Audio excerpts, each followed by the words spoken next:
Hey, everybody. Welcome to Create New Patterns podcast. I'm one of your hosts, Delilah. And I'm Aaron. And so today we're going to talk about breaking free from the burden of guilt. And in general, we're going to talk about what exactly guilt is, and then the difference between self-guilt and manipulative guilt. Ooh. And ultimately, we want you to walk away with knowing that when you do work through that self-guilt and you have that awareness that you have a lot more self-love, there's improvement, there's forgiveness and true happiness, because now you know how that makes you feel and you can step away from it and be empowered by that awareness. All right, so we're going to start off today's episode with a quote, and it's from somebody named Daniel Nayeri. And he said, "Guilt is a useless feeling. It's never enough to make you change direction, only enough to make you useless." Gosh, so good. It's honestly so good. Yeah, like we'll get into it today, but that's one of the tricky things with guilt. It's just so easy to, like I said, there are some positive sides which we'll talk about, but yeah, there's that useless part, which is by far the biggest part, and that we'll go over. And yeah, I just love that he touches on that there. So our goal is to help you understand the seriousness of guilt, right? And that's what we want to talk about, and especially self-guilt. There are other kinds of guilt that we're going to touch on, but self-guilt is just so destructive, right? Yep. And it really holds you back. And then you can also use that to hold others back, which we'll touch on as well. But the whole point is to learn to recognize and be mindful of when others are making you feel guilty, or when you're having self-guilt, right? And in the end, we have to learn to let go. Yeah. And I know that's always easier said than done, but that's the ultimate goal. And that's what these practices and stuff I was just going to say that we'll talk about is for. And in the end, using these strategies and just learning to have that awareness, you establish peace of mind, that inner peace we're always talking about. Your self-esteem's boosted because like we said, a lot of it's about self-guilt. So obviously that impacts self-esteem. Yeah. And then that's so good. In the end, that just creates a lighter, happier you, right? You don't have that weight on your shoulders of the guilt. Right? Yep. Okay, so let's talk about what exactly guilt is.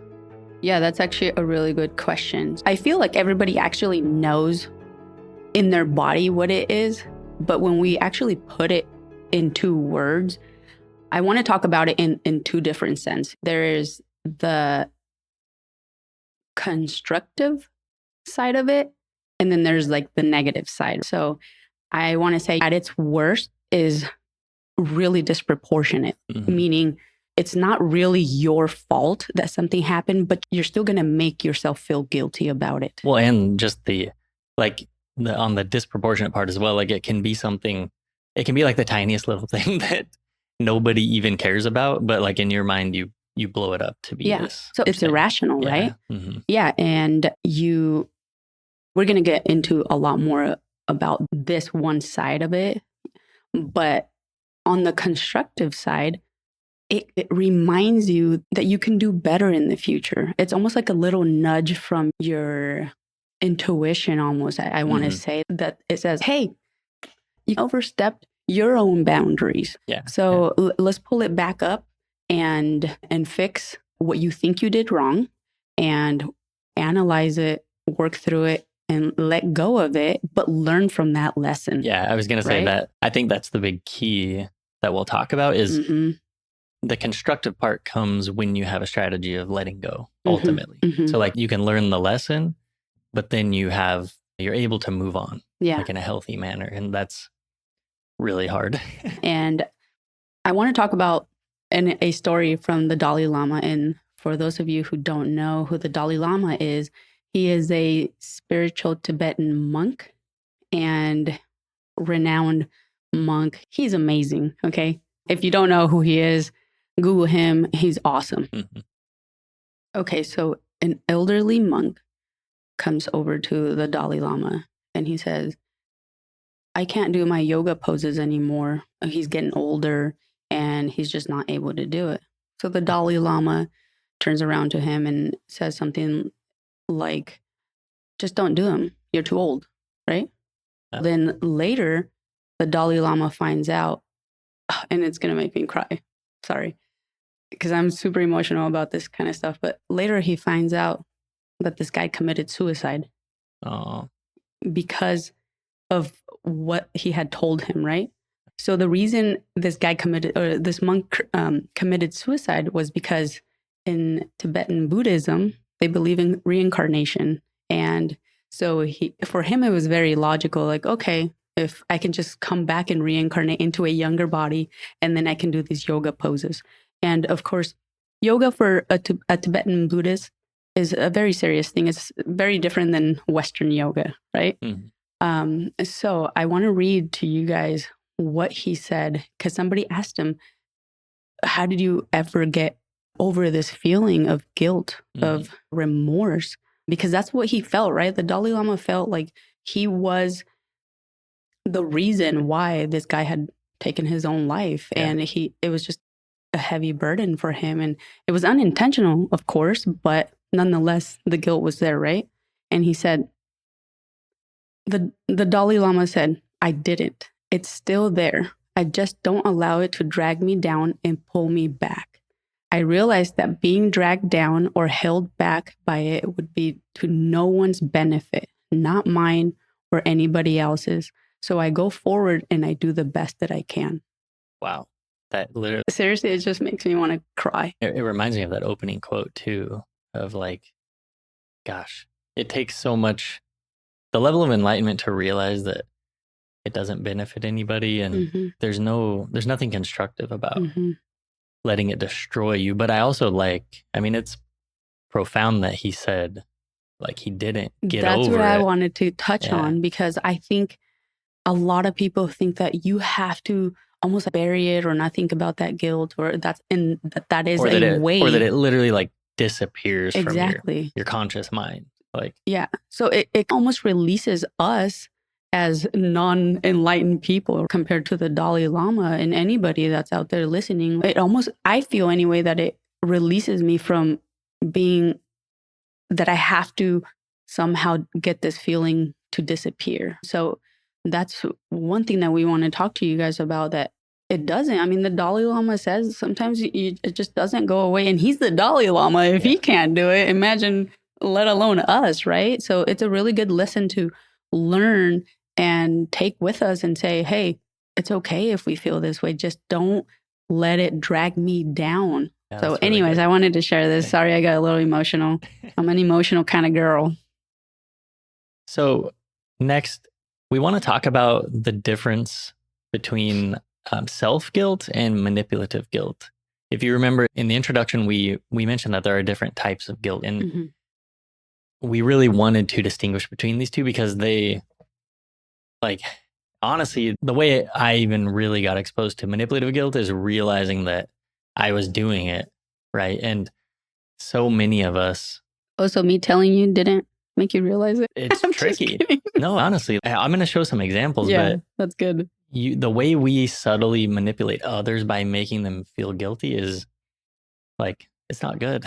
Yeah, honestly. And I think, and that's actually a really good point, because everybody knows how you manipulate someone. So that's not really what we're talking about. We're talking about more of the subtleness of manipulation just like through guilt. Day-to-day relationship stuff, which is some of what I'll touch on. But to start with, self-guilt. So self-guilt is more when you're violating your own standards. Like you talked about, there's like ethics and principles, and even just like you said, if I've set a standard for myself as a finance person to not screw up my taxes, then I'm setting myself up to feel some self-guilt when I make a mistake.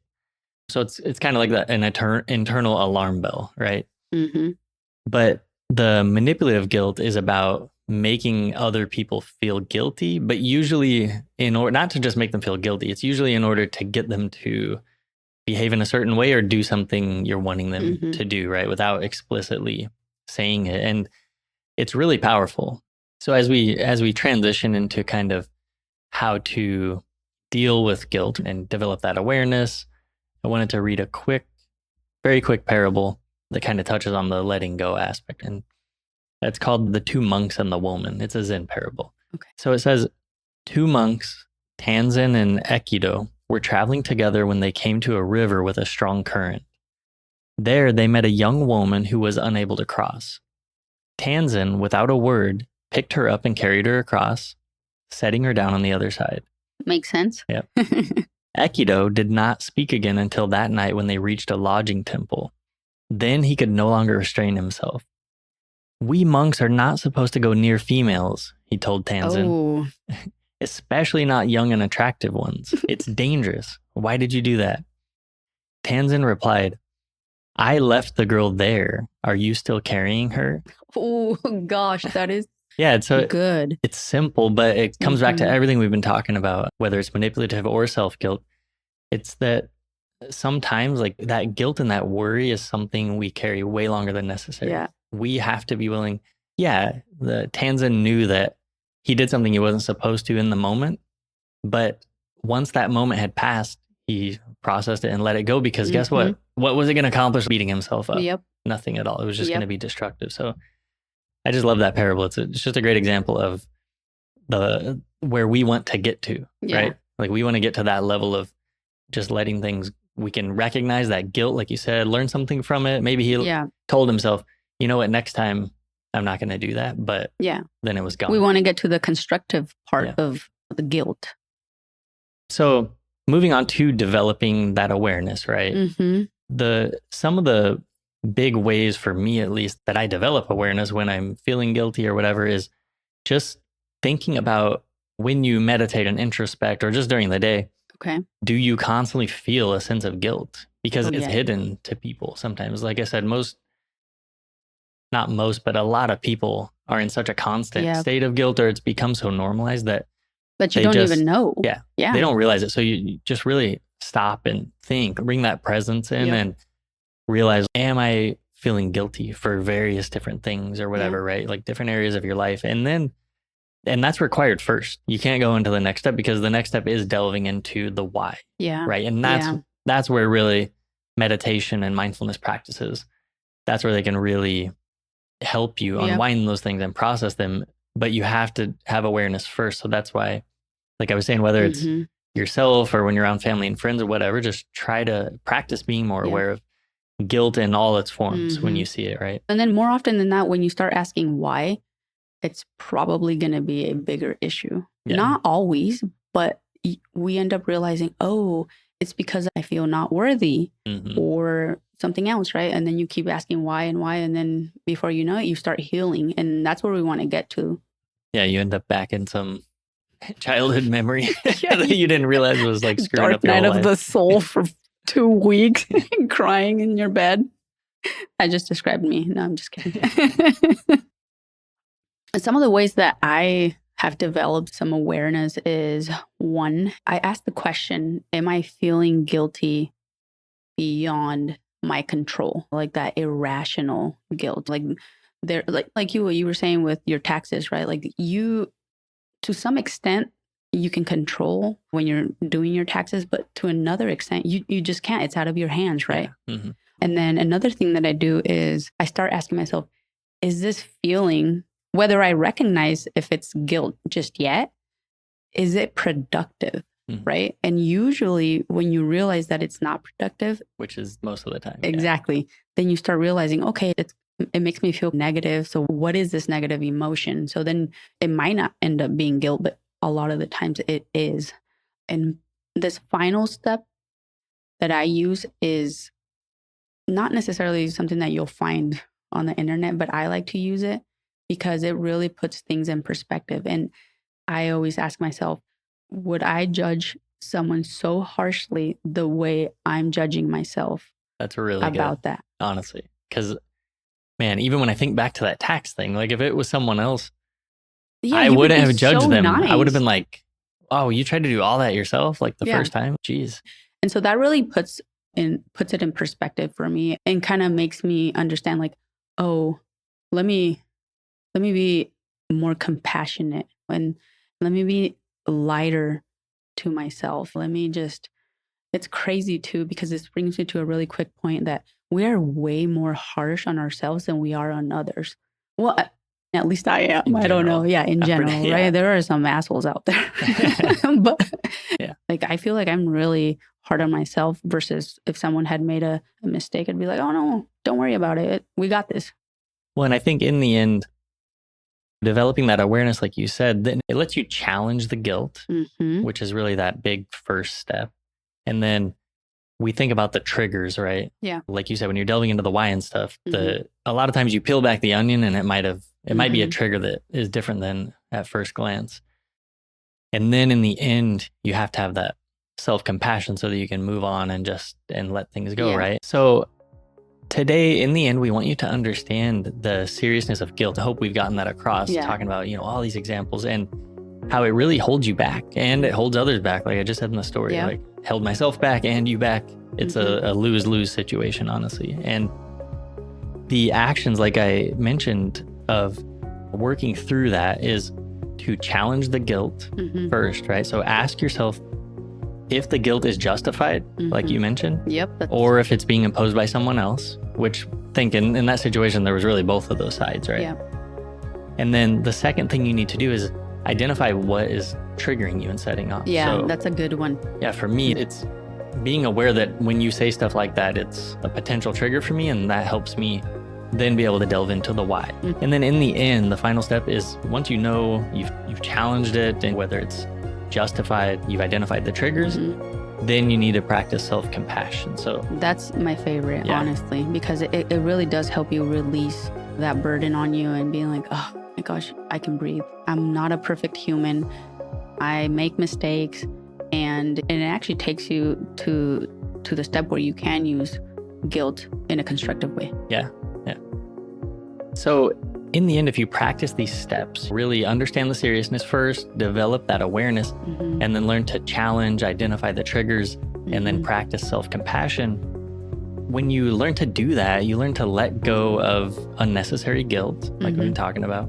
And that helps you make room for self-improvement, self-love, Yeah, forgiveness, that's so good. Ooh, true yeah. happiness. And then in the end, you regain your power because you're not letting other people manipulate. Yeah. you Oh, know? that's so like good. in your case, you regain your power to actually say what's on your mind, right, Exactly. in that story. Yep.